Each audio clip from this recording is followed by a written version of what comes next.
الحمد لله نحمده ونستعينه ونستغفره ونؤمن به ونتوكل عليه ونعوذ بالله من شرور أنفسنا ومن سيئات أعمالنا. من يهده الله فلا مضل له ومن يضلله فلا هادي له. ونشهد أن لا إله إلا الله وحده لا شريك له. ونشهد أن سيدنا ومولانا محمدا عبده ورسوله. أما بعد فأعوذ بالله من الشيطان الرجيم. بسم الله الرحمن الرحيم. حريص عليكم بالمؤمنين رؤوف رحيم. وقال رسول الله صلى الله عليه وسلم: أنا سيد ولد آدم ولا فخر. آمنت بالله صدق الله مولانا العظيم وصدق رسوله النبي الكريم ونحن على ذلك من الشاهدين والشاكرين والحمد لله رب العالمين. محترم حاضرین، د تیر جمعو سه د پیغمبر علیه الصلاۃ والسلام د سیرت په سلسله کې ستاسو په حضور کې د پیغمبر علیه الصلاۃ والسلام د معراج د واقعې یو څه حصه بیانوو. چونکه وخت ډېر کمی د وخت د کمی په تقاضا باندې نو هغه واقعه همیشه فایته په کامله طریقه باندې نه رسیږي. نن هم زه ستاسو حضور کې د پیغمبر علیه الصلاۃ والسلام د معراج د واقعې یو څه حصه پیښوم. دی واقعه کې چې څومره خبرې راځي، څومره نصیحتونه راځي او د زندګۍ تیرولو څومره بهترینې لارې چارې راځي، الله تعالی دې موږ او تاسو ټولو ته پر هغه باندې ژوند را نصیب کړي او هم دې پر هغه باندې د عمل کولو توفیق را نصیب کړي. تیره جمعه کې مې دا خبره کړې وه چې د پیغمبر علیه الصلاۃ والسلام سفر چې کله د بیت الله څخه بیت المقدس ته رسېدی نو لاره کې پیغمبر علیه الصلاۃ والسلام 4 ځایه باندې 2 رکعته لمونځ وکړ او هم دغه رقم د پیغمبر علیه الصلاۃ والسلام حضور ته یو ځل دنیا په مصنوعي شکل او دویم ځل په اصلي شکل باندې رافیع شوه او د پیغمبر علیه الصلاۃ والسلام حضور ته شیطان د یو بوډا په شکل باندې رافیع شو. د پیغمبر علیه الصلاۃ والسلام حضور ته د یهودیت او د نصرانیت ارواحان رافیع شلو او د خپل امت څخه ګناهګار انسانان پیغمبر علیه السلام په مختلفو عذابو کې مبتلا ولیدل. چې کله د سفر مبارک هغه پای ته رسیږي د دې حالاتو واقعاتو ټولو څخه تیریږي نو مخته پیغمبر علیه الصلاۃ والسلام ته د بیت المقدس دروازه ښکاره کیږي. ځکه د پیغمبر علیه الصلاۃ والسلام اوله حصه د سفر د بیت الله څخه در بیت المقدس پورې وه. د بیت المقدس دروازې ته چې د پیغمبر علیه الصلاۃ والسلام قافله رسیږي نو د بیت المقدس دروازه باندې پیغمبر علیه الصلاۃ والسلام د بوراق سره شو کیږي. د بیت المقدس د دروازې سره څنګ ته یو صخره ده، ډبره د پراغي باندې بوراق تړي او د بوراق د تړلو څخه وروسته پیغمبر علیه السلام د حضرت جبرائیل علیه السلام په ملګرتیا کې بیت المقدس ته ورننوځي. چې کله بیت المقدس ته ننوته نو بیت المقدس کې ډېر ازدحام دی او ډېر رش دی او ډېر مخلوق راټول دی. د ټولو څخه مخکې د پیغمبر علیه الصلاۃ والسلام نظر پر یو دراز قد انسان باندې چې هغې ته الله تعالی ډېر لوړ قد و قامت ورکړی و. پیغمبر علیه الصلاۃ والسلام ته په نظر باندې هغه انسان ورغلی. د حضرت جبرائیل علیه السلام څخه پوښتنه کوي چې دا دراز قد والا انسان څوک دی؟ هغه ورته دا د ټوله انسانیت پلار حضرت آدم علیه السلام دی. حضرت جبرائیل علیه السلام ورته حضرت آدم علیه السلام ته سلام ووایه. پیغمبر علیه السلام هغې ته سلام ووایه، هغې په وعلیکم باندې جواب ورکړ. دې دوران کې د حضرت آدم علیه السلام سره نور هیڅ سلام و کلام نه اوس. دویم ځل پیغمبر علیه السلام یو خوبصورت انسان چې د هغې د ږیرې او د سر ویښتان اکثره حصه سپین دي او هغې ته الله تعالی داسې شکل ورکړی دی چې د هغې شکل د پیغمبر علیه السلام د شکل سره ډېر نږدې دی، ډېر ورسره ملاویږي. پیغمبر علیه السلام د حضرت جبرائیل علیه السلام څخه پوښتنه کوي چې دا ښایسته او خوبصورت انسان څوک دی؟ ورته دا ابو الانبیاء حضرت ابراهیم علیه السلام دی. حضرت جبرائیل علیه السلام بیا ورته حضرت ابراهیم علیه السلام ته سلام وکړه. پیغمبر علیه السلام د هغې سره بیا سلام او سوال او جواب وکړي. دریم نمبر باندې حضرت موسی علیه السلام ویني، د هغې سره هم سلام کوي. حضرت عیسی علیه السلام ویني، د هغې سره هم سلام کوي. چې کله دغه ملاقاتونه بیت المقدس کې د پیغمبر علیه السلام هغې پای ته رسیږي، نو حضرت جبرائیل علیه السلام پر صخره د بیت المقدس باندې پورته سو. غټ کاڼه او غټه ګاره پر دې سربیره وخاته. په ډېر لوړ اواز باندې حضرت جبرائیل علیه السلام اذان ناری کوي چې د هغې اواز الله تعالی در 14 طبقه پورې ورساوی. په ټولو اسمانونو کې، په ټولو مځکو کې، په شرق او په غرب، په جنوب او شمال کې الله تعالی د اواز سره خور کوي. چې کله حضرت جبرائیل علیه السلام اواز او اذان پای ته رسوي، نو دې وخت کې د اسمان دروازې ټولې را خلاصې سوې، چې په اسمان کې په 9 طبقه کې څومره ملایکې دي هغې ټولې را شوه سوې، او مځکه کې چې څومره ملایکې دي هغې ټولې سره را جمع سوې، او بیت المقدس کې صفونه برابر سو، صفونه جوړ سو، او ډېر عظیم صفونه دي چې بیت المقدس ټوله ډک دی، او ځنګلونه او د مځکې سر ټوله ډک دی، او د مځکې صدر اسمانه پورې فضا ټوله د صفونو ډکه ده، او ټول انبیا په صفو کې ولاړ دي. لیکن د دې څخه مخکې چې د امام مسله ده، د امام مسله خالی ولاړه ده. د اسمانو ملایکې دي، د الله تعالی د عرش ملایکې دي، د مځکې او د 14 طبقه ملایکې دي، او 1,40,000 زیاتو کم پیغمبران هغې ټوله په دې انتظار کې دي چې د دې قوم د امامت مستحق به څوک وي، د دې قوم مقتدا به څوک وي، د دې قوم امام به څوک وي، د دې قوم پیشوا به څوک وي. په ټولو انبیاو کې د هر نبی دا تمنا ده چې د دې قوم امامت زما په نصیب سي. لیکن ذلک فضل الله یؤتیه من یشاء، دا د الله تعالی فضل او احسان چې الله تعالی غوښته هغه چاته ور نصیب کوي. د صفونو څخه حضرت جبرائیل علیه السلام مخ ته راووته، او پیغمبر علیه السلام یې در لاس ونیوی، ورته محمد ته د چا انتظار کوي؟ دا 14 طبقه ملائکه دي، دا ټول انبیا دي، دا ستا د امامت په انتظار دي، دا محفل ټول ستا دپاره جوړ سوی دی. د پیغمبر علیه السلام یې راوستی د امامت پر مسله باندې ودروی.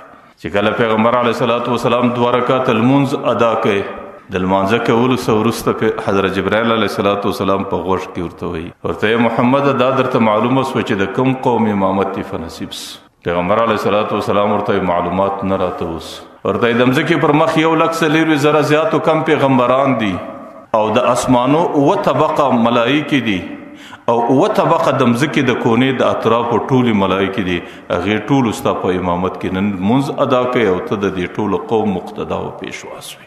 چې کله جماعت وسو، لمونځ وسو، د هغې څه وروسته انبیاو ته دا ور معلومه سوله چې د دې محفل چې کوم مهمان و، د دې محفل چې کوم میلمه و، او د دې محفل چې کوم شهزاده و، هغه دغه ذات. چې کله یو ځای محفل جوړي، د یو خاص میلمه په خاطر باندې جوړي، هغه میلمه چا لیدلی نه وي، نو چې کله هغه میلمه محفل ته راسي، په ابتدا کې ډېر څوک نه پیژني، هغه د محفل خلک ټول شاوخوا په دې انسانانو کې ګوري چې کوم یو میلمه دی.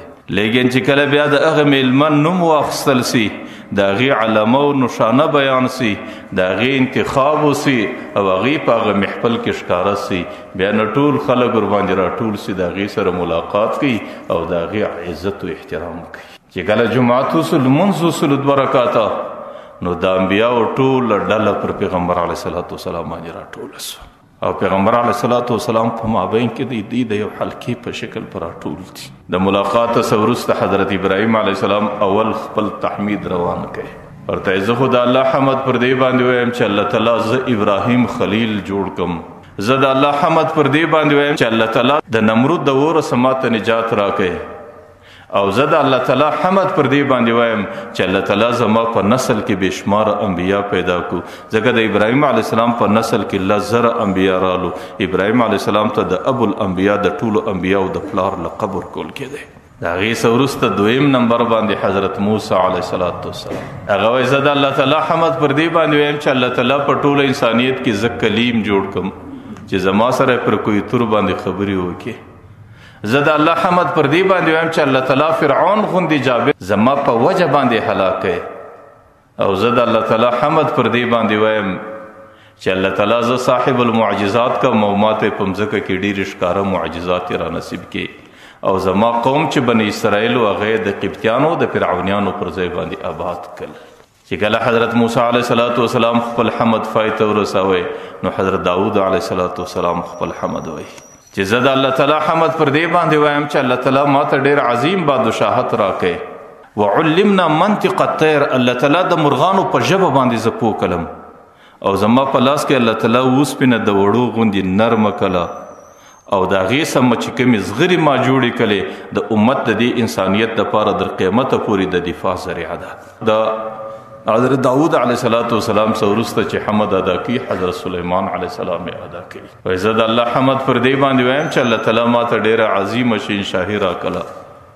ما ته الله تعالی باد مسخر کړي چې در کومې ځایه پورې بتلم په یو سهار کې په ما باندې د یوې میاشتې مزل کولی سو او په یو ماښام کې په ما باندې د یوې میاشتې مزل کولی سو.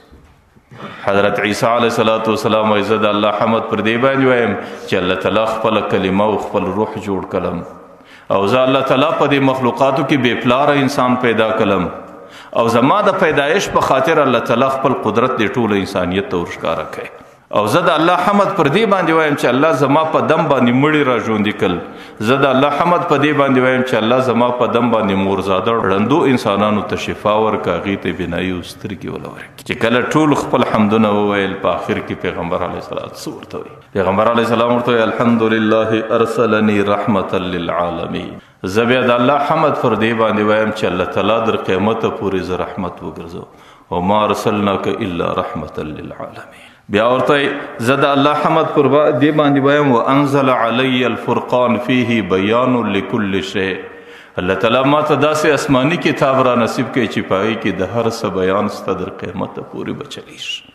بیا ورته زه د الله حمد پر دې باندې وایم چې شرح لی صدري ووضع عني وزري. الله ما ته شرح صدر را په نصیب کړي الم نشرح لک صدرک ووضع عني وزري چې زما څه کومه خطا سوي د هغې متعلق الله راته یغفر لک الله ما تقدم من ذنبک وما تأخر. ورته زه د الله حمد پر دې باندې ورفع لی ذکري. الله تعالی زما نوم د خپل نامه سره ملګری کوي چې کوم ځای کې د الله نوم یادیږي اکثریت زما نوم ورسره یادیږي. وجعلني فاتحا وخاتما. الله تعالی د ټوله انسانیت افتدام زما څه وکړه ځکه حضرت آدم علیه السلام وایي چې ما ته چې الله ژوند راکړی زما اول نظر د الله پر عرش باندې ولګېدی. پر عرش باندې د ټولو څه مخکې دا کلمه لیکلې وه لا اله الا الله محمد رسول الله. او زه د الله حمد پر دې باندې وایم چې الله تعالی زه د ټولو انبیاو اخرنی جوړ. چې کله مجلس پای ته ورسېدی اوس د چا حمد ډېر شو؟ حضرت ابراهیم علیه السلام را وړاندې سو هغه فیصله کړي. ورته انبیاو ستاسو حمدونه ما واورېدو د دې ذات حمد هم ما واورېدی لیکن د دې ذات افضلیت ستاسو پر ذواتو باندې ډېر زیات دی. ستاسو چې کم صفتونه و خوبیانې په ځان کې بیان کې کم صفتونه و کم حمدونه مې بیان کو هغې اکثره د جسم سره تعلق لري. لکه حضرت داود علیه السلام وایي ما ته حکومت را کول سو، سلیمان علیه السلام وایي ما ته حکومت را کول سو، فلان وایي زما په لاس باندې الله مړي را ژوندي کړل، فلان وایي الله زما په دعا باندې مورزاده ړندانو ته بینایي ورکړله. نو د دې ټولو د صفاتو د حمدونو تعلق دا د اجسامو سره و لیکن د دې ذات د صفت او د دې ذات د هغه حمد تعلق هغې ټولو د روحانو سره و. نو ستاسو هغې جسمانی صفتونه د هغې روحاني صفتونه او ستاسو هغه صفتونه چې هغه فاني دي ډېر ژر ختمیږي او دې ذات چې د ځان کوم صفتونه بیان کول هغه ټوله دایمي دي ځکه در قیامته پورې چلیږي. نو ځکه زما د طرفه دا فیصله ده چې د دې ذات د صفاتو مقابله په بل هیڅ چا کې نسته او دا هغه ذات چې لا یمکن الثنا کما کان حقه بعد از خدا بزرگ توی قصه مختصر چې د الله د ذات سره لاندې کم فضیلت د کم چا په نصیب او هغه د دغه ذات په نصیب دی. چې کله مجلس پای ته ورسېدی د دې څه وروسته حضرت جبرائیل علیه السلام پیغمبر علیه السلام د بیت المقدس دروازې ته را رسي. د بیت المقدس دروازه کې پیغمبر علیه السلام ته یو زینه را شوه کیږي. د زینې د را شوه کېدو څه مخکې پیغمبر علیه السلام ته دوه لوښي راپیش، په یو کې شیدې پرتې دي په یو کې شراب پراته دي. پیغمبر علیه الصلاۃ والسلام ته چې کله د فرشتو په ذریعه هغه لوښي پیس، پیغمبر علیه الصلاۃ والسلام د شرابو څخه نفرت وکړي او د ځان دپاره د څښلو دپاره انتخاب د شیدو وکړي او شیدې ځان له راواخیستې. حضرت جبرائیل علیه الصلاۃ والسلام ورته یا رسول الله اخترت الفطره، تا د خپل امت دپاره د خپل ځان دپاره فطرت اختیار کړي. که چیرې تا شراب قبول کړی وی، که چیرې د خپلې څښلو دپاره تا د شرابو انتخاب کړی وی، بیا به ستا امت په سخته غوایت او په سخته سرکشي کې راغلی وی. لیکن چې کله تا شیدې اختیار کړې نو د هغې په خاطر تا فطرت اختیار کړې او ستا امت اکثریت انسانانو ته به الله تعالی پر فطرت او پر دین باندې عمل ورنصیب کړي. ځکه شراب هغه شی دی چې هغې به اخرنی ستا پر امت باندې الله تعالی حراموي او د شراب حرمت پر دې امت باندې او شراب د دې امت دپاره عظیمه ګناه بلل سوې ده. ځکه پیغمبر علیه السلام به ویل الخمر جماع الاسم، شراب دا د ټولو ګناهونو مجموعه ده. چې کم کم نصیبه انسان د شرابو په عادت کې راسي، هغې بیا پر قتل هم صرفه نه لري، هغې بیا پر زنا باندې هم صرفه نه لري، هغې بیا پر غلا باندې هم صرفه نه لري، هغې د مسلمان پر وینه تویولو هم صرفه نه لري. ځکه پیغمبر علیه الصلاۃ والسلام به زما امت کې که څوک په شرابو باندې عادت سي، چې کله د قیامت په میدان کې راسي د هغې مخ به تک توري، د هغې سترګې به تکې شنې وي، د هغې د دې خولې څه به پر دې ځګره باندې داسې لاړې رابهیږي چې د هغې څه به دومره بدبویي ولاړه سي چې ټوله اهل جهنم به ټوله اهل قیامت به د جهنم څه دومره بد نه وړي لکه د د لاړو د بدبویي څه چې څومره بد. پیغمبر علیه الصلاۃ والسلام وایي چې کله شرابي په مخ در علیه السلام به نه ورته وایست، چې کله ناجوړه سو پوښتنې له به نه ورځي، چې کله مړ سو په جنازه کې به شرکت نه کوي او د مرګ بعد به د مسلمانانو په مقبره او په ادره کې نه ایږدي. نو ځکه پیغمبر علیه الصلاۃ والسلام په هغې دوو لوښو کې د ځان دپاره فطرت اختیار کوي او د فطرت شکل د شیدو وي، نو پیغمبر علیه الصلاۃ والسلام پر هغه ځای باندې شیدې انتخاب کړي. د هغې څه وروسته زینه راشه وسوه د بیت المقدس پر دروازه باندې، او بهترین زینه ده چې د هغې یو طرف او بل طرف در اول اسمانه پورې هغه ټولو ملایکو نیولی دی. د هغې اوله درجه ده د سرو زرو ده، دویمې د ملغلرو ده، درېمې د یاقوتو ده. پر هغه زینه باندې پیغمبر علیه الصلاۃ والسلام اسمانو ته پورته سو. حضرت جبرائیل علیه الصلاۃ والسلام ورسره دی. د اول اسمان دروازې ته چې ورسېدی، روایتو کې راځي د اول اسمان پر کومه دروازه چې پیغمبر علیه السلام ورتلی هغې ته باب الحفظ وایي.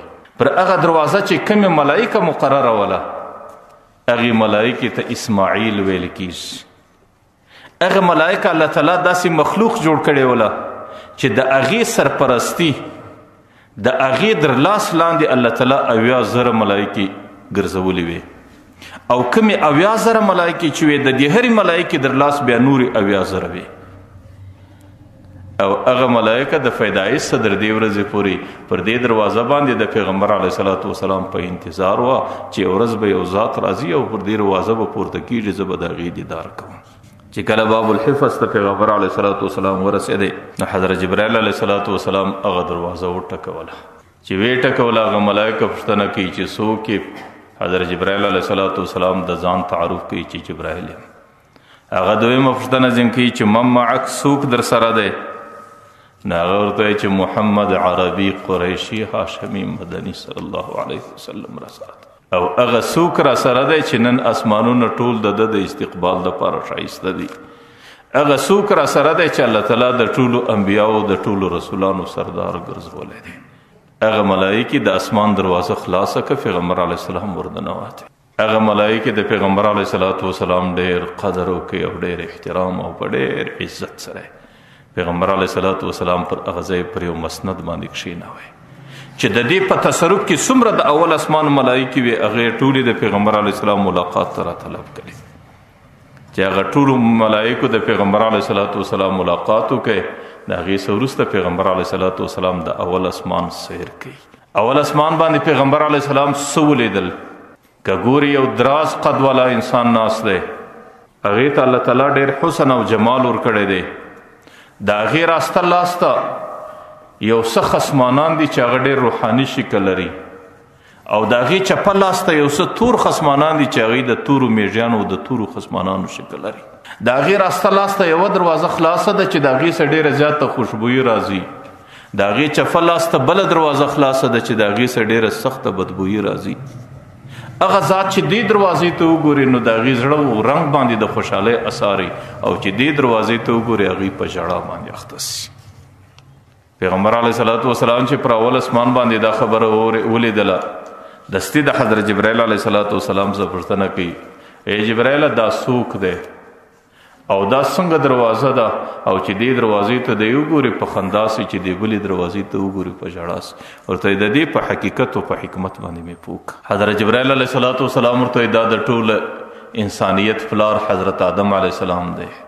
ورته چې کوم آدم سره ستا اوس په بیت المقدس کې ملاقات ورته کوم راسته طرف ته چې روښانه خصمانان دي دا د هغې اولاد ارواحان دي روحان دي چې کوم اولادونه د فرمانبرداره دي په هر ملت کې په هر مذهب کې په هر دین کې د خپل نبی پر ترتیب باندې چلیدلی دي او چې چپه لاس ته کوم ارواحان د تورو خصمانانو په شکل دي دا د هغه اولاده ده چې کوم اولاده په هر زمانه کې د خپل نبی په نافرمانی کې راغلی ده. ورته راسته لاس ته چې کومه دروازه خلاصه ده دا دروازه د جنت ده او چپه لاس ته چې کومه دروازه خلاصه ده دا دروازه د جهنم ده. ورته دی چې کله راسته لاس ته دې ارواحانو ته ګوري نو د اولاد په ښه ورځ باندې پلار ډېر خوشحاله کېږي نو ځکه دا د ښې ورځې اولاد دی. او چې کله دې اولاد ته ګوري چې دا اوس الله تعالی جهنم ته اختیار کړي دي نو په دې خاطر د هغې اولادو پر بد حالت باندې دته ژړا ورځي. ورته تر قیامته پورې پر دغه ځای ناست دی او دا عمل کوي. حضرت جبرائیل علیه الصلاة والسلام ورته حضرت آدم علیه السلام ته سلام وکړه. پیغمبر علیه الصلاة والسلام نږدې ورغلی حضرت آدم علیه الصلاة والسلام ته سلام وکړي. د سلام څخه وروسته هغه په دې الفاظو د هغې استقبال او ښه راغلی کوي. ورته مرحبا بالابن الصالح والنبي الصالح زما خپل صالح بچی دی او زما خپل صالح نبی دی نو زه دې نبي ته او دې بچي ته په ښه شکل ښه راغلاست وایم. په مرحبا الفاظو د هغې استقبال کوي. چې کله د اول اسمان سر خلاص دویم اسمان ته پیغمبر علیه السلام پورته کیږي. دویم اسمان باندې د پیغمبر علیه السلام د کومو انبیاو سره ملاقات د حضرت عیسی علیه السلام د حضرت یحیی علیه السلام سره ملاقات چې کله د هغې حضور ته ورپېښېږي هغې بیا په دې الفاظو د ده استقبال کوي مرحبا بالابن صالح و بالنبي صالح. دې صالح نبي ته او دې صالح بچي ته موږ ښه راغلاست وایو. چې کله د دویم اسمانه څخه پورته سو دریم اسمان باندې پیغمبر علیه السلام د چا سره ملاقات کیږي؟ پر دریم اسمان باندې د پیغمبر علیه السلام د حضرت یوسف علیه السلام سره ملاقات کیږي چې هغې بیا دته مرحبا وایي هغې بیا دته ښه استقبال کوي او د ده د ښه راغلي کلمات وایي او دته پر دې معراج باندې مبارکي ورکوي. پیغمبر علیه الصلاة والسلام وایي پر دریم اسمان چې ما د حضرت یوسف علیه السلام سره ملاقات وس حضرت یوسف علیه السلام ته الله تعالی داسې حسن ورکړی و چې د هغې په مقابل کې چې دا نور مخلوقات دي د هغې مثال د ستورو د حضرت یوسف علیه السلام مثال د سپوږمۍ و. لکه سپوږمۍ چې د ستورو په مقابل کې څومره رڼا لري د عام انسانیت په مقابل کې حضرت یوسف علیه السلام ته الله داسې حسن او ښایست ورکړی. حضرت یوسف علیه السلام سره چې تیریږي پر څلورم اسمان باندې حضرت ادریس علیه السلام سره ملاقات دی. حضرت ادریس علیه السلام چې کله مخ لراله استقبالی کلمات ادا کړ پیغمبر علیه السلام هغې ته د جنت مبارکي ورکوي. ځکه د ادریس علیه السلام په باره کې زموږ قرآن هم دا وایي ورفعناه مکانا علیا. ادریس علیه السلام الله ډېر لوړ مقام ته مکان ته ورسوی. ډېر محدثین او ډېر مفسرین پر دې باندې دي چې الله تعالی د قیامت څخه مخکې ادریس علیه السلام مکان علی څخه جنت مراد دی الله جنتو ته ورسوی. نو پیغمبر علیه السلام چې کله هغې ته د جنت مبارکي ورکوي هغه ورته محمد ما ته به د جنت څه مبارکي راکړي ورته جنتي یم لیکن د جنت مزه او خوند مې نه دی لیدلی ورته چې د جنت کم محل ته ورښکاره سم د هغې محل د طرفه پر ما باندې آواز کېږي چې دا د آخرني نبي د یو امتي محل دی د هغې څه مخکې څوک نسي ورننوتلی. ورته چې کله د جنت دروازې ته ورسم هغه جنت دا دروازه دا غږ راباندې کوي چې انها محرمة علی الانبیاء قبل دخولک. هره دروازه دا راته وایي چې جنت پر ټولو انبیاو حرام دی چې در څو پورې ته نه یې ورغلی. نو ما د جنت یو محل لیدلی نه دی ما د جنت یو منظر لیدلی نه دی چې در څو پورې ته دې جنتو ته نه یې راغلی در هغې وخته پورې پر ټولو انبیاو حرام. آخر حضرت ادریس علیه السلام وی یا محمد اے محمد کاش الله می دا تمنا پر کړی وي چې الله تعالی صرف ستا په امت کې شمارلی وي دا به زما دپاره ډېر لوی نیکبختي. حضرت ادریس علیه السلام څخه چې پیغمبر علیه السلام تیریږي په پنځم اسمان باندې د حضرت هارون علیه السلام سره ملاقات. حضرت هارون علیه السلام بیا پیغمبر علیه السلام ته استقبالی کلمات وړاندې کوي. هارون علیه السلام باندې د بنی اسرائیلو څه کسان راټول دي. حضرت هارون علیه السلام پر هغې پنځم اسمان باندې هغې ته د دعوت د دین یو څه خبره کوي. د حضرت هارون علیه السلام سره د سلام و کلام څخه وروسته شپږم اسمان ته پورته سو. شپږم اسمان باندې د حضرت موسی علیه السلام سره ملاقات. حضرت موسی علیه السلام چې کله د پیغمبر علیه السلام راتګ ویني هغې ته خپل استقبالي کلمات مرحبا بالنبي صالح والابن صالح باندې چې کله پیغمبر علیه السلام د حضرت موسی علیه السلام سره روانېږي حضرت موسی علیه السلام ژړا شروع کړه. پیغمبر علیه السلام د حضرت جبرائیل علیه السلام څخه پوښتنه کوي چې حضرت موسی علیه السلام ولې ژاړي. ورته حضرت موسی علیه السلام پر یو خبره باندې ژاړي چې د هغې متعلق بني اسرائیلو دا عقیده درلوده چې په ټولو انبیاو کې الله تعالی لوی فضیلت حضرت موسی ته ورکړی دی. لیکن نن چې کله در دې مقام ته تیر سوی دی در اوسه پورې در شپږم اسمان نه دی پورته سوی، لیکن چې کله ته در دې مقام تیر سوی نو دته ژړا پر دې ورله چې زما د قوم د بني اسرائیلو خبره څنګه غلطه ولاړه چې تا ته کوم مقام نن الله در نصیب کړی دی ستا حیثیت د هغه د یو بچي دی او هغې د اولو العظم پیغمبرانو سره د هغې د مځکې پر مخ د الله تعالی کلیمولو هغه فضیلت نن هغې ته الله تعالی ور نصیب نه کوي نو په دې خاطر هغې ستا پر دې فضیلت باندې ژړا کوي. تاسو ګورئ د پیغمبر علیه السلام عجیبه فضیلت. پیغمبر علیه السلام د مځکې پر مخ باندې نبوي زندگی 23 کاله تیروي. حضرت نوح علیه السلام د دې مځکې پر مخ باندې نبوي زندگی د دعوت زندگی نه 900 کاله تیروي. حضرت موسی علیه السلام د مځکې پر مخ باندې نبوي زندگی ډېره اوږده زندگی تیروي. لیکن پیغمبر علیه السلام ته چې په 23 کاله کې الله تعالی څومره امت ور نصیب کړي او پیغمبر علیه السلام په 23 کاله کې چې د دعوت څومره انسانیت قبول کړي د حضرت نوح علیه السلام هغه دعوت هغې په 900 کاله کې یا 80 کسانو یا 80 کسانو یا د دې څه لږ کم یا زیات قبول کړي. نو ځکه الله تعالی پیغمبر ته وایي کان فضل الله عظیما، الله تعالی تا ته ډېر لوی کان فضل الله علیک عظیما، الله تعالی پر تا باندې ډېر لوی فضل او احسان کړی دی. چې کله د دې ځای څخه تیریږي آخرنی اسمان ته رسیږي. آخرنی اسمان اوم اسمان دی. پر هغې باندې دومره نورانیت دی، پر هغې باندې دومره رڼا او روښنایي ده چې پیغمبر علیه السلام وایي پر هغې باندې د انسان سترګې نه تکیه کېږي. که ګورې په هغې کې د اطلسو پر یو کرسۍ و چوکۍ باندې یو ښایسته بوډا ناست دی، هغې د دې کرسۍ سره د دیوال ته څنګ وهلی دی. د هغې راسته طرف ته یو څه سپین او نورانی مخلوق ناست دی، د هغې چپه طرف ته داسې مخلوق ناست دی چې د هغې رنګونه نیم تور دي نیم سپین دي. پیغمبر علیه السلام چې کله نږدې وله ورځي نو هغه مخلوق چې د هغې رنګونه نیم تور دي نیم سپین دي د هغې یو مخ ته نهرونه دي، هغې په دې نهرو کې غوټې شروع کړي. چې کله یې غوټې شروع کړي د یوې غوټې څخه وروسته چې راپورته سو د مخ لږ توروالی کم دی، د دویمې غوټې څخه بیا د درېیمې غوټې څخه بیا د درېیمې غوټې څخه وروسته چې راپورته سو هغه مخانې مکمل نوراني دي. پیغمبر علیه السلام چې کله ورنږدې سو جبرائیل علیه السلام څخه پوښتنه کوي چې دا څوک دی، دا څنګه مخلوق دی؟ ورته دا ابراهیم علیه السلام دی. سلام ورته وکړه. پیغمبر علیه السلام د حضرت ابراهیم علیه السلام ملاقات ته ورغله. چې کله هغې ته سلام وکړي هغې په ډېر ښه شکل د پیغمبر علیه السلام په اووم اسمان باندې استقبال وکړي او د هغې څه وروسته هغې ته د خپل معراج او د سفر مبارکي وویله. پیغمبر علیه السلام د حضرت جبرائیل څخه پوښتنه کوي چې دا څوک دی چې نوراني مخلوق دی او دا څوک دی چې د هغې رنګونه تور و سپین دي او دا په کم نهرونه دي چې په دې کې غوټه کیږي او دا پر کم ځای باندې پر کم مقام باندې موږ حاضر یو.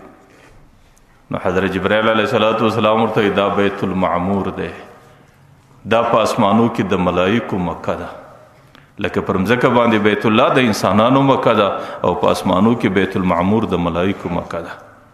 ورته دې بیت المعمور کې حضرت ابراهیم علیه السلام ناست دی او د دې ابراهیم علیه السلام راسته طرف ته د ستا هغه امت دی چې د ده په بچانو کې راځي چې هغې نیک عمله دی الله تعالی نوراني رنګونه ورکړي دي، او دې طرف ته د هغه امت دی چې هغې په بدعملي کې زندګي تېره کړې ده.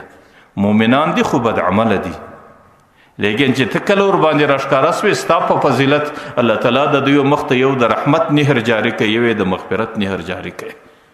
چې کله په یو نهر کې دی غوټه سو د الله تعالی د رحمتونو مستحق، او چې په دویم نهر کې غوټه سو د الله تعالی د مغفرت او د بخښنې مستحق، او چې کله رحمت هم ورباندې رالی مغفرت هم ورباندې رالی الله تعالی هغه د رنګو توروالی په سپینوالي باندې وربدل کوي.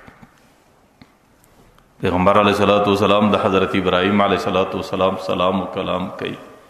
د ابراهیم علیه السلام د سلام و کلام وروسته بیت المعمور ته ورځي. حضرت جبرائیل علیه السلام ورته دا هغه محل دی چې دا د ملائکو مکه ده او د ملائکو بیته ده.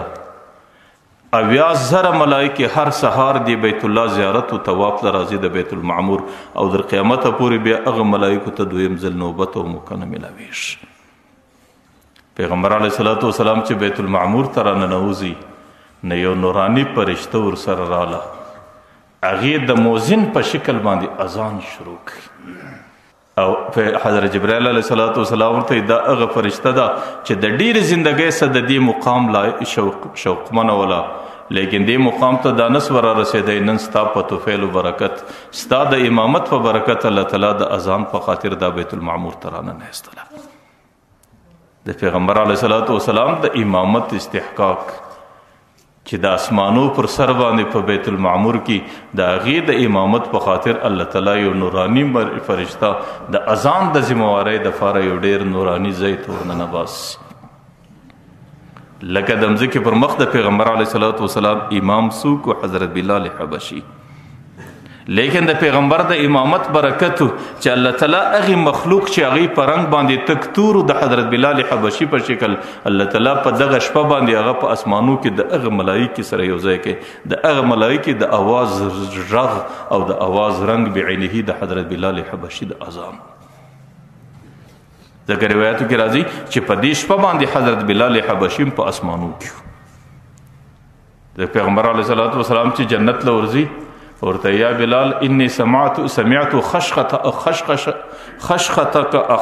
خشخة اقدامک قبلی، ما ستا د پښو ښاره د ځانه څه مخکې په جنت کې ولیدې چې ستا زما څه په جنتو کې مخکې روان وي د معراج په شپه باندې. ورته یا بلال په کم عمل باندې الله تعالی به دې جنتو ته رارسولی؟ حضرت بلال حبشي ورته وی ورته د الله رسوله چې کله اودس وکم د اودس څخه وروسته مې عادت دا جوړ کړی دی چې 2 رکعاته تحیة الوضو نفل لمونځ به همیشه کوم. نو پیغمبر علیه السلام ورته د هغې برکت دا دی چې د معراج په شپه چې ما د جنتونو سیر کوی په جنت کې ستا د پښو ښاره زما څه مخکې روانو، ما د ملایکو څخه پوښتنه کوله چې دا د چا ښاره دی؟ ول دا د بلال حبشي د قدمو ښاره دی. نو حضرت بلال حبشي د پیغمبر علیه السلام مؤذن. اذان کول دی امت کی معمولی خبره نه ده. حضرت عمر رضی الله عنه به ویل لولا الخلفاء لاذنت، که زما پر ذمه باندې د خلافت ذمہواری نه وای ما به په دې امت کې د اذان ذمہواری سنبالولی. که اذان ډېر لو درجه ده.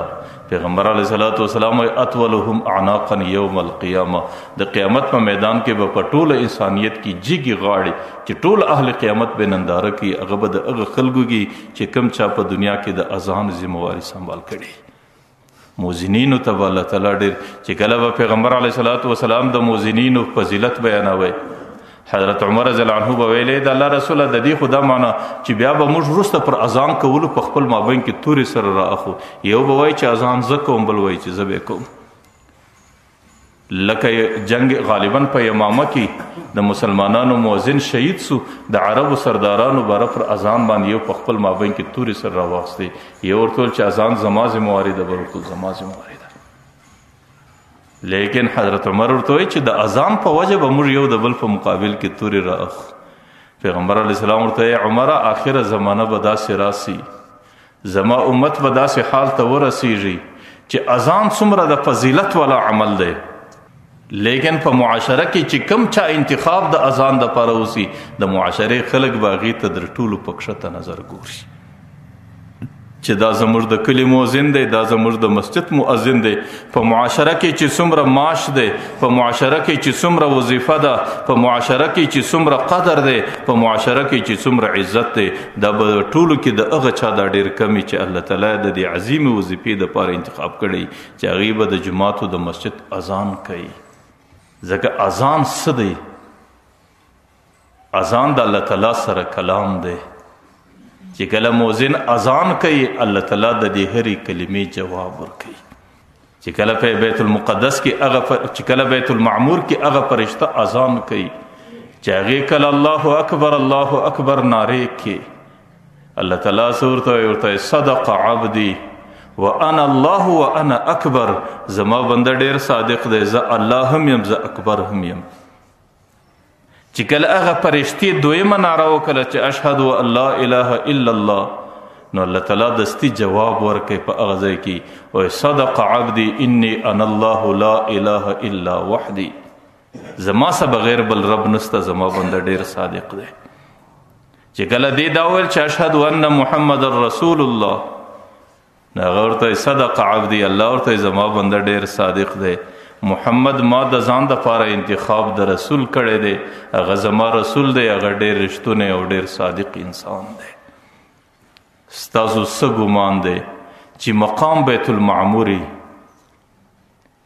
او اذان د فرشتیو د ملایکی او پیغمبر علیه الصلاة والسلام په خپله په یو کنج کې د حضرت جبرائیل په څنګ کې ولاړي او د هغې اذان جواب الله تعالی په خپله باندې ورکوي د هغې اذان جواب څوک ورکوي الله تعالی ورکوي شاهد هم حاضر چې الله دی مشهود چې پر کم چا د نبوت شاهدي ادا کیږي چې محمد یغیم په دې مقام کې موجود دی چې کله مؤذن وایي حی علی الصلاة ای خلکو لمانځه له راسئ الله تعالی ورته زما بنده ډېر رښتونه دی دا لمونځ ما پر دې بندګانو باندې ایښی دی چې ورته حی علی الفلاح ای خلکو د کامیابۍ ځای له راسئ نو الله تعالی ورته زما بنده ډېر رښتونه دی لمونځ ما د بندګانو دپاره د کامیابۍ لار جوړه کړې ده نو 15 واره د ورځې د مسجد د منارې سه د مسجد د مؤذن خانې سه چې د حی علی الصلاة حی علی الفلاح غږ کیږي دا د مؤذن غږ نه وي په الله قسم دا د الله تعالی د ذات اواز چې الله تعالی دې بندګانو ته ای بندګانو د کامیابۍ ځای له راسئ ای بندگانو د لمانځه ځای له راسئ ای بندگانو ما لمونځ ستاسو دپاره د کامیابۍ لار جوړه کړې ده چې کم څوک 15 وخته د خپل رب اواز اوري او د خپل رب ندا او اواز ته لبیک نه وایي بیا به د هغې غریب نیکبختي او ښه قسمت څنګه په نصیب باندې سي ځکه پیغمبر علیه الصلاة والسلام وایي لا صلاة لجار المسجد الا فی المسجد چې په محله کې سړی اذان اوري د مسجد همسایه یي د هغې لمونځ بیا د مسجد څخه بغیر بل ځای نسي کېدلی ځکه دې وخت کې الله تعالی انسانیت ته د جماعتو د لمانځو د دې ندا کوي د مسلمانانو دپاره څومره به د خوشحالۍ مقام وي که چیرې یو مسلمان دینداره زندگی تیره کړي او خپل ایمان تیر کړي او د قبر تورې کندې ته ورشوس هر سړی ورشوه کیږي د الله په ذات مې قسم وي چې هر سړی ورسره مخامخ کیږي چې کله ملایکه ورته راسي ورته من ربک من دینک من نبیک رب دې څوک دین دې څوک نبی دې څوک دی ورته ربی الله و دینی الاسلام و نبی محمد رب میں اللہ و دین میں اسلام و نبی میں محمد اللہ تعالیٰ د عرش سا آواز وربانی کی وی صدق عبدی زما بنده ډېر رښتونی بنده دی او زما بنده ډېر رښتیا ویونکی بنده دی چې چې هغې ما ته د رب په نظر باندې ګوري او دین ته د اسلام او اسلام ته د دین په نظر باندې ګوري او زما بنده محمد ته د خپل نبی په نظر باندې ګوري، نو دا به ډېر لوړ مقام وي او دا به ډېره لویه نیکبختي او دا به ډېره لویه خوش قسمتي چې د قبر په دوران کې دی کوم جواب ملائکو ته ورکوي او هغه ملائکو پر جواب باندې الله تعالی د عرش صدا فیصله دا شاهدي ادا کوي، صدق عبدي صدق عبدي. دې ځای باندې چې پیغمبر علیه الصلاۃ والسلام 2 رکعات لمونځ ادا کوي او بیت المعمور کې پیغمبر علیه الصلاۃ والسلام ټولو ملائکو ته امامت ورکوي او چې څومره د اسمانو ملائکې دي هغې ټولې بیت المعمور کې راجمع سوې او پیغمبر علیه الصلاۃ والسلام په امامت کې په اقتدا کې هغې لمونځ ادا کوي. دې ځای باندې الله تعالی پیغمبر علیه الصلاۃ والسلام ته 3 القاب ورک، یو لقب د سید المرسلین نو چې ته د ټولو رسولانو سردارې، او دویم لقب الله تعالی د امام المتقین ورکوي چې ته د ټولو تقوادارو انسانانو پیشوا او امام، او دریم لقب الله تعالی قائد الغر المحجلین چې کوم واضح انسانان الله تعالی د نبوت په شکل دی دنیا ته راستولی دي د هغې ټولو قیادت او سرداری او مشري ستا په لاس وله. ځکه پیغمبر علیه السلام وایي انا قائدهم اذا وفدوا، د قیامت په میدان کې چې انسانان ټوله د الله حضور ته ورځي او د شفاعتو د دې سوال کوي نو انا قائدهم د ټولو قیادت او مشرتوب به زما په لاس کې. حضرت آدم علیه السلام دی، د آدم علیه السلام چې څومره اولاده ده هغې به ټوله زما در بیرغ لاندې او زما په قیادت کې به او در هغې وخته پورې به په ما باندې پسوي چې در څو د جنت دروازه زه خلاصوم. د هغې څه وروسته پیغمبر علیه الصلاۃ والسلام ته انبیا را پیشېږي. بعضې انبیا د پیغمبر علیه السلام حضور ته راسي د هغې سره 1000 امتیان ورسره وي، بعضې انبیا داسې راځي چې د هغې سره 100 امتیان ورسره وي، بعضې انبیا داسې راځي چې د هغې سره 10 امتیان ورسره وي، بعضې انبیا داسې راځي چې د هغې سره 1 امتي ورسره وي، بعضې انبیا ځکه 1,40,000 زیاتو کم پیغمبران دي د چا سره 1 امتي هم نه ورسره.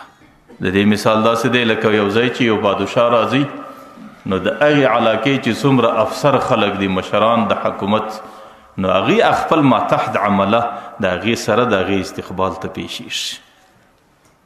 نو ټول انبیا هغې خپل امتونه پیغمبر علیه الصلاۃ والسلام ته پیشوي، د چا سره لږ امت ورسره وي، د چا سره ډېر امت ورسره وي، د چا سره کم امت ورسره وي، د چا سره زیات امت ورسره وي. په آخر کې پیغمبر علیه الصلاۃ والسلام ته یو ډېر لویه ډله ښکاره سو. پیغمبر علیه السلام د حضرت جبرائیل علیه السلام سره پوښتنه کوي دا دومره عظیم امت د چا دی؟ هغه ورته وایي دا د حضرت موسی علیه الصلاۃ والسلام.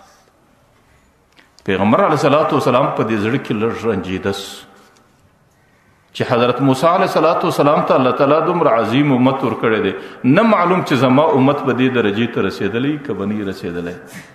ځکه هلته د قیامت په میدان کې هر نبی په خپل امت او د خپل امت په کثرت باندې خوشحاله کېږي. ځکه پیغمبر علیه الصلاۃ والسلام وایي تکاثروا وتناسلوا فانی اباهی بکم الامم یوم القیامه، تاسو به بچان ډېر پیدا کوئ، تاسو به نسلونه ډېر زیاتوئ، د قیامت په میدان کې به زه ستاسو په ډېروالي باندې پر نورو امتو فخر کوم. حضرت جبرائیل علیه الصلاۃ والسلام په دې باندې پوس چې پیغمبر علیه الصلاۃ والسلام په مزاج کې لږ رنجیدګي راغله. د هغې څه وروسته یو ډېره عظیمه ډله ښکاره سوه چې د هغې ابتدا او انتها نه معلومېدله. پیغمبر علیه السلام ته حضرت جبرائیل علیه السلام دستي ورته وایي دا ستا امت دی، ستا د امت ارواحان دي. ورته د دې څه سوا 80,000 ستا په امت کې داسې انسانان ستا چې هغه دلته حاضر نه دي حساب و کتاب ته، هغه الله تعالی بلا حساب و بلا کتاب جنتو ته ورولي. یو روایت کې راځي چې په دې 80,000 انسانانو کې د هر سړي سره 80,000 خپل ملګري ورسره دي، چې 80,000 بیا په 80,000 کې ضربېږي. نو ورته د هر سړي سره خپل 80,000 ملګري ورسره دي چې هغې به بیا د ده په شفاعت الله بې حساب و بې کتابه جنتو ته ورولي. ګوره دنیا کې چې یو بادشاهان سره یو ځای کېږي نو هر بادشاه په خپل فوج او په خپل رعیت د هغې په کثرت او په غټ حکومت باندې ډېر خوشحاله کېږي. نو پیغمبر علیه الصلاۃ والسلام چې د انبیاو سره ملاقات کوي نو هغې وخت کې بیا د انبیاو هم عادت او طبیعت دا دی چې هغې د خپل امت په کثرت او په ډېروالي باندې ډېر خوشحاله کېږي. نو د دنیا یو بادشاه د خپل رعیت په کثرت په هغې باندې خوشحاله کېږي. ستاسو څه خیال دی چې پیغمبر علیه صلات وسلام د خپل امت پر کثرت باندې څومره حرص درلودی؟ ځکه قرآن کریم ورته حریص علیکم، دا پیغمبر پر دې خپل امت باندې ډېر حارس و چې زما امت په کثرت کې راسي، په ډېر کې راسي. بالمؤمنین رؤوف الرحیم، پر مؤمنانو باندې د هغې ډېر رحم و پر هغې مؤمنانو باندې د هغې ډېر شفقت. چې کله منظر خلاص سلو د دې څه وروسته پیغمبر علیه صلات وسلام مخ ته ځي، مخ ته څه راځي؟ سدرة المنتهی، د اسمانو پر سر در ټولو اسمانو تیر سدرة المنتهی ته ورسېدی. او سدرة المنتهی زموږ د قرآن په آیاتو کې ثابته ده. سدرة المنتهی څه وله؟ سدرة المنتهی یو درخته و، د هغې ټوله تنه د سرو زرو سوه، د هغې پاڼې د قسمه قسم ملغلرو د یاقوتو سوې، د هغې پر هره پاڼه باندې په زرونو زرونو د سرو زرو ملخان لګېدلي وو. پیغمبر علیه صلات وسلام چې کله سدرة المنتهی ته راښکاره سو، چې سدرة المنتهی ته راژندي سو، د هغې څه برېښنا راپورته سوله. حضرت جبرائیل علیه صلات وسلام د هغه برېښنا تاب نه راوړی، هغه یو قسم نافید معدوم پر شا ولاړی. د پیغمبر علیه صلات وسلام سنیهام سو. چې کله پیغمبر علیه صلات وسلام سدرة المنتهی ته راښکاره سو، د هغې پر هره پاڼه باندې په زرونو د سرو زرو ملخان دي. هغې ټولو د پیغمبر علیه صلات وسلام په استقبال کې تسبیحات شروع کړو. چې کله د هغې تسبیحاتو غږ شو او د حضرت جبرائیل علیه السلام ورکوالی سو، د پیغمبر علیه صلات وسلام پر زړه باندې لږ خوف او بیره راغله. چې کله د پیغمبر علیه صلات وسلام پر زړه باندې بیره راغله، حضرت جبرائیل علیه صلات وسلام ورته راښکاره سو، ورته محمده د خوف او د بیرې حالت نه دی، زما په الله قسم چې دا ټوله نظام ستا د استقبال لپاره تیار دی.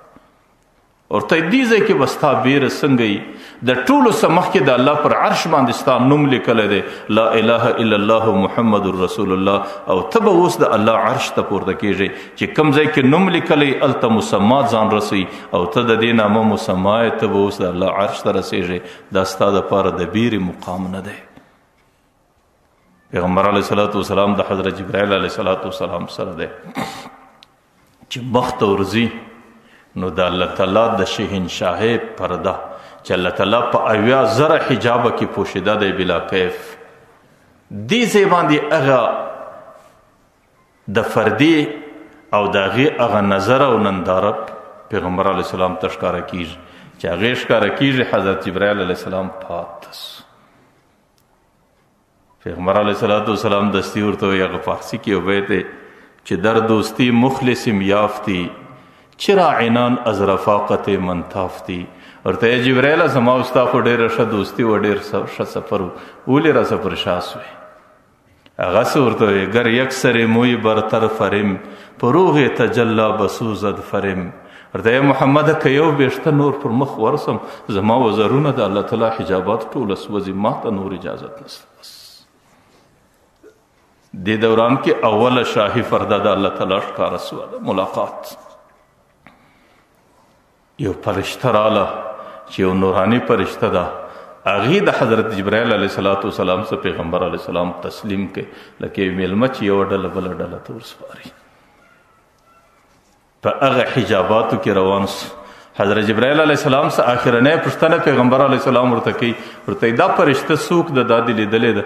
حضرت جبرائیل علیه السلام وایي چې څومره زندګي الله را کړې ده، اول ځل مې د دې فرشتې دیدار سوی دی، دې څه مخکې مې نه ده لیدلی. هغه فرشتې پیغمبر علیه السلام د الله د نور په حجاباتو په پردو کې، په هغه شهنشاهي پردو کې روان کړ. 80,000 پردې دي، د هرې پردې د موټایي او پنډوالی د هرې پردې څخه تېرېدل دا په 500 کاله کې دي.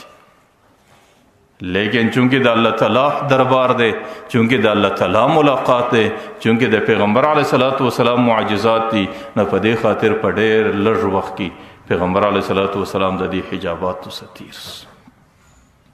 چې کله تیر سو، د هغې څه وروسته هغه فرشته چې حجابات ختمیږي، هغې پر شا ختمیږي. هغه پیغمبر علیه صلات وسلام ته نور زما د پر مخ تګ وس نسته.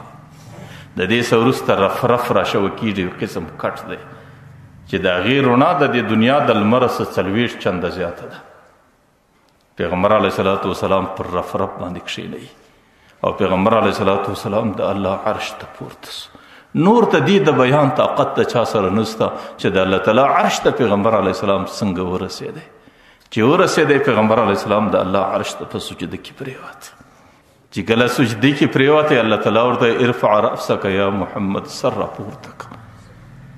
چې کله پیغمبر علیه السلام سر راپورته کړي الله تعالی وایي زما دپاره دې سر راغوړي چې دی څه ورته وایي ورته التحیات لله والصلوات لله والطیبات لله. یا الله چې څومره عبادتونه دي مالی دي بدني دي جسمانی دي چې څومره تحفې دي دا مې نن ټولې ستا حضور ته راورسولې.